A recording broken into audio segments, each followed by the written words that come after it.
Problem with NBA All-Star Weekend and how to fix it. I'm Tony. Welcome back to Streetball Strategies. You never can grasp it, you never can match the master's taste. These rhymes and words emancipate. We break chains, you don't have to wait. I got more that I have to say. You know the deal, though. So NBA All-Star Weekend 2024 was pretty much a disaster. At the very least, you could say it fell flat and it was completely boring. To me, there was only two highlights from the whole weekend. One was the three-point shooting competitions, and then ironically, the other highlight was the Celebrity All-Star Game on Friday night that I watch the Celebrity Game every year. And seemingly for the last 5 or so years, every Monday after All-Star Weekend, major sports outlets complain about how bad NBA All-Star Weekend is getting. And the reason I think they only ever complain and they never sort of give a solution or suggest a solution as to why or how you could improve NBA All-Star Weekend is because I don't think they ever define the problem properly, meaning they never really get to the root of the problem, and if you don't do that, you can never really truly solve the problem. So all they ever really do is complain. So today we're going to talk about what the actual problem is, what the root of it is, and then how to fix it. The way I see it, the problem has two major prongs. The first being that it's no longer a point of pride to be an NBA All-Star. Basically because it's no longer a point of pride to be an NBA player. It used to be considered a luxury, a privilege, an honor to be an NBA player, let alone to be voted in as an NBA All-Star.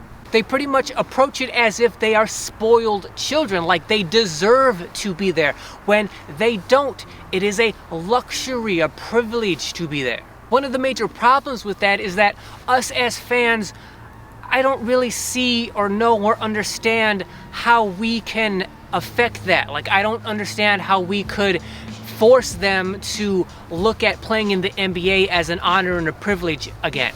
But the second prong, I think we, at least at some level, we can have some kind of impact on trying to improve things. So the second prong is just the mere fact that NBA players, professional athletes in general, are severely overpaid. Think about it like this, right? The average American makes about $35,000 a year, and just being, an adult American, number one priority is how am I going to feed and water myself? Like, where am I going to get my nutrition from just to make it through and survive every day?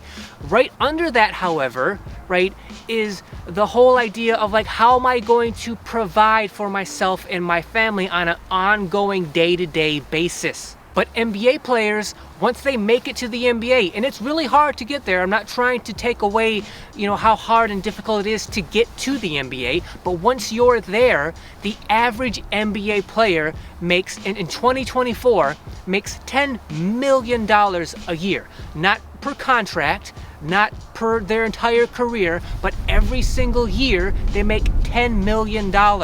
And the average length of an NBA career is about 5 years. So after your rookie contract, if you play 5 years in the NBA, that means you make somewhere between $20 and $30 million for 5 years. So for 5 years of your life, you play basketball, and then you're set for life, not just for life, but for generations. So that idea of like, how am I gonna provide for myself and my family, that disappears. Think about if you no longer ever had to think about how you're going to provide for yourself and your family, if you never had to worry about that ever again, how different your life would be, how much more carefree your life would be if you didn't have to ever think about or worry about that ever again. So my point being, because NBA players get paid so much money, why should they care?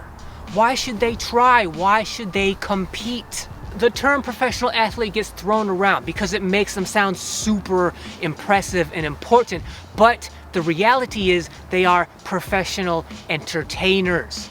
That's why they get paid so much money, so that they can entertain us. But what they forgot, the players, what they either forgot or never, they failed to ever realize is, to them, when they think about entertainment, entertaining us, the people that pay them, they think like especially when it comes to like the All-Star game, that means dunks, that means alley-oops, that means 50-foot three-pointers. Like that's what they think is entertaining to us. But they're wrong.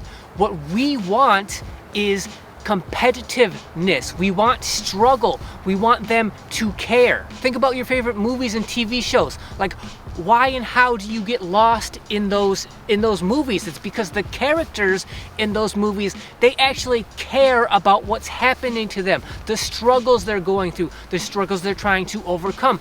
They actually care, so we lose ourselves in their world, in their universe, and we care about what's happening to them. When we watch sports, professional athletes, we want that same experience, but we just want it in basketball form, in competitive basketball form. We want the players to care about whether or not they win or lose. So we want to see them try to actually win. And by them caring and thus trying, we care. But when they don't care and they don't try and they don't compete, we don't care either. And when you're severely overpaid, you're set for life, especially like at the NBA All-Star weekend. These are the All-Stars, the best players that get paid the most money. They are spoiled. They don't care. Why should they? Why would they? Back in the day, in the 70s and 80s, before Magic and Bird, blew up the NBA and made it mainstream, and then Michael Jordan took it globally, before then, there were players in the NBA who had to have day jobs, or at the very least, they had to have additional jobs in the summertime, in the NBA offseason, because the NBA just didn't pay enough money. But yet and still, those players still played professional basketball every year because they loved it. Even if it cost them money to play, because maybe they had to pay for their transportation to go city to city and stay in hotels and all of the money that goes into that. Maybe they actually lost money playing in the NBA because the NBA didn't pay enough money. Yet and still, those players played in the NBA because they loved it. They love basketball. They love the competition. They love the challenge of it all. And even if they lost money, they still played because it was an honor and a privilege to play in the NBA. So of course, those players played super hard. They competed super hard. They never had load management. They never tried to avoid, they didn't take games off to avoid injuries because they were afraid of being injured. They played every minute that they could because they loved it. So that's the problem with the NBA All-Star Weekend, is players don't have a pride in being an NBA player or All-Star, and they're way overpaid, so why should they even try? So now let's talk about what we can actually do to actually at least try to have an impact and help solve this problem. So now that we've defined what the root of the problem for the NBA All-Star and lack of competition is, unfortunately, there really is no easy and readily available solution to that problem. Really, the only solution I can see to trying to make players care again, so they actually really compete again, is to drastically reduce their salaries to more realistic numbers. And really, the only way the contracts, the crazy numbers could come down is if there's like a financial crash in the NBA, which means there would have to be a financial crash in the American economy, and nobody wants that. But my plan would be bring NBA player salaries back down to earth. So that's why I brought up the example of the average American salary being $35,000 a year. Now, NBA players, like high school, and kids, are going to need incentive to play, like financial incentive to play in the NBA. Because if you only get $35,000 a year to play in the NBA, maybe you choose to do that, maybe you don't. But if, for example, if an NBA rookie just coming out of college or high school or whatever it is to be a rookie, if you could make $60,000 a year to play basketball professionally, then I think that would be much more realistic and incentivize players to still try to be NBA players and care about doing so. And keep in mind, in this scenario, all professional, athletes, all of the professional sports, all of their contracts come down, so everything's even. So professional football players, rookies get 60,000, baseball, hockey, everything is, that kind of base number. So it's not like, oh, instead of playing basketball, I'll just go play football and make millions. No, those millions no longer exist anyway. And then on the other side of the spectrum, if you're the current day like LeBron James, if you're the face of the NBA, meaning you probably make the most money, at most, let's say for example, that player would make $100,000 a year.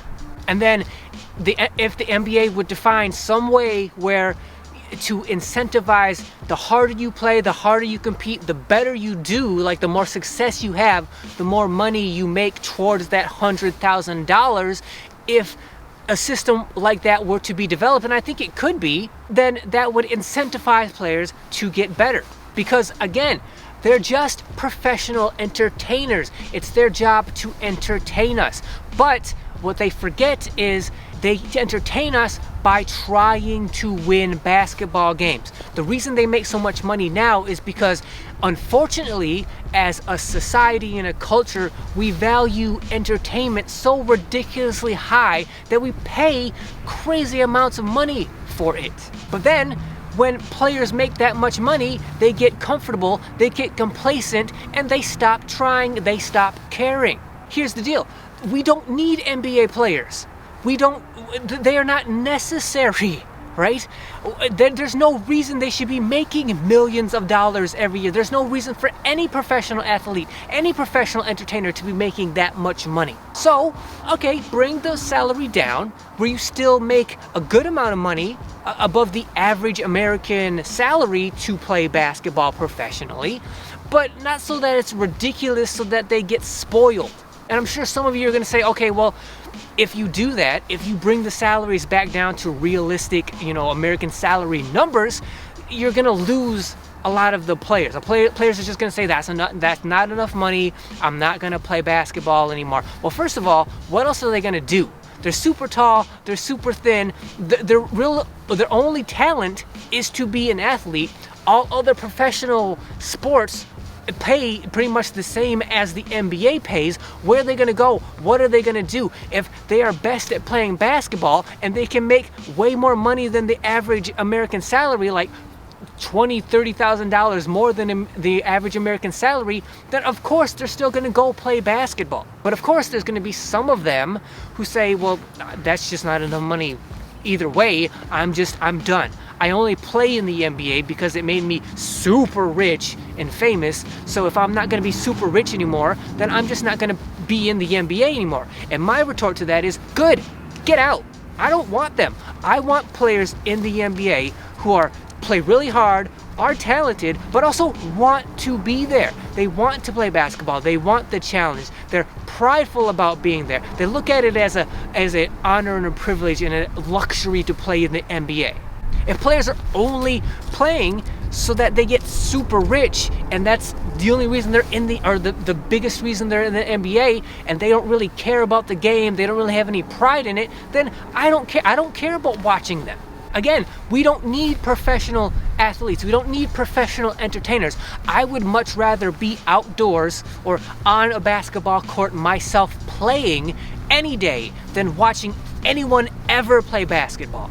I value that way more than watching some millionaire that I will never meet, that will never have a direct impact on my life or vice versa, play basketball when I could be out here myself playing. So bring the salaries way down, back to earth, to the, towards more reasonable American salary standards. And then if the players, whoever doesn't want that reduce in salary, let them go.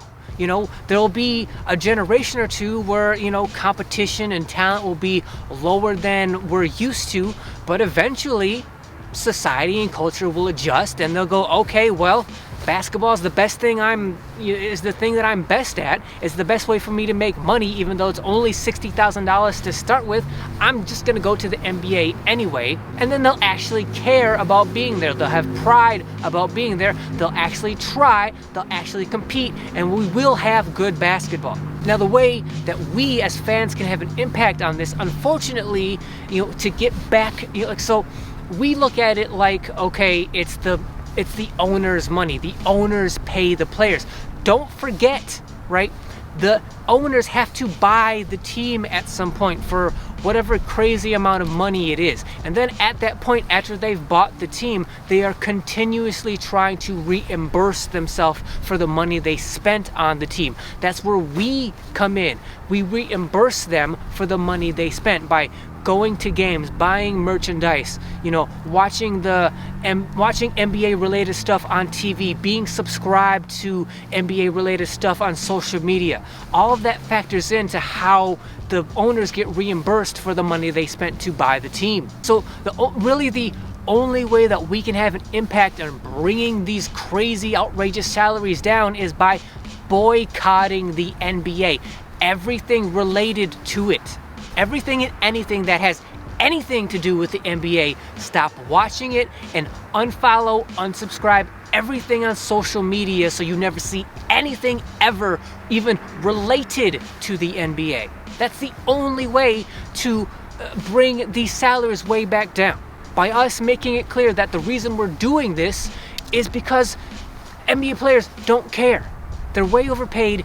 Because they're overpaid, they don't care, they don't try, they don't compete. The less they compete, the less we care. Of course, the problem is nobody's gonna do that. It's super easy to watch basketball, anything related to basketball. You can watch it on TV, you can stream it, you can, see highlights while you stream through social media. It's super easy and simple to get NBA and basketball content, so people are never going to boycott. But really, boycotting is the one way that we have to impact how much the players are getting paid and to bring those salaries back down to earth. And also, think about this. If those salaries come down, everything else related to basketball in terms of price and how much it costs comes down as well. So for me, it's 2024. The Detroit Pistons, my local team, are terrible. It still costs hundreds of dollars to go to a Detroit Pistons game, even though they're terrible. Even if they're playing another terrible team at home, it still costs hundreds of dollars. It costs $50 to park, it costs hundreds of dollars for a ticket, it costs hundreds of dollars to buy merch and concessions while you're there. The prices are outrageous because the players get paid way more money than they should. If we bring the salary back down, everything else drops in price as well. Parking, games, merch, concessions, all of that drops in price if the NBA salaries drop in price. And the only way we can really do that as fans is to boycott, is we make an impact with our wallets. We close our wallets, we stop watching everything, we unsubscribe from everything in terms of social media, and we stop watching and we start boycotting. That's the problem with NBA All-Star Weekend and how to solve it. Yes, boycotting the NBA is a radical and extreme solution, but desperate times call for desperate measures, and really, technically, it's our fault as a people, as a society, as a culture. At some point we decided Michael Jordan is so amazing, we will pay whatever money it takes to watch him play. Like crazy, outrageous money. We'll watch him play, we'll pay whatever it takes to watch him play, and then it's just escalated from there. And of course, to me, Michael Jordan's the greatest basketball player that has ever lived, but it doesn't, I shouldn't have to pay $4,500 to go watch him play if I want to be in like a suite at the United Center or whatever it is. I shouldn't have to pay that much money to watch him play. That's crazy and outrageous. So it's our fault.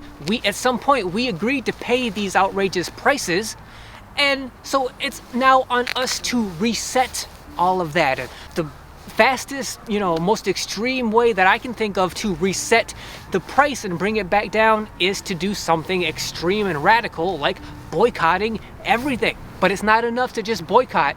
We also have to figure out a way to send the message at the same time that the reason we are boycotting is because the NBA players don't care because they are overpaid. Am I gonna boycott?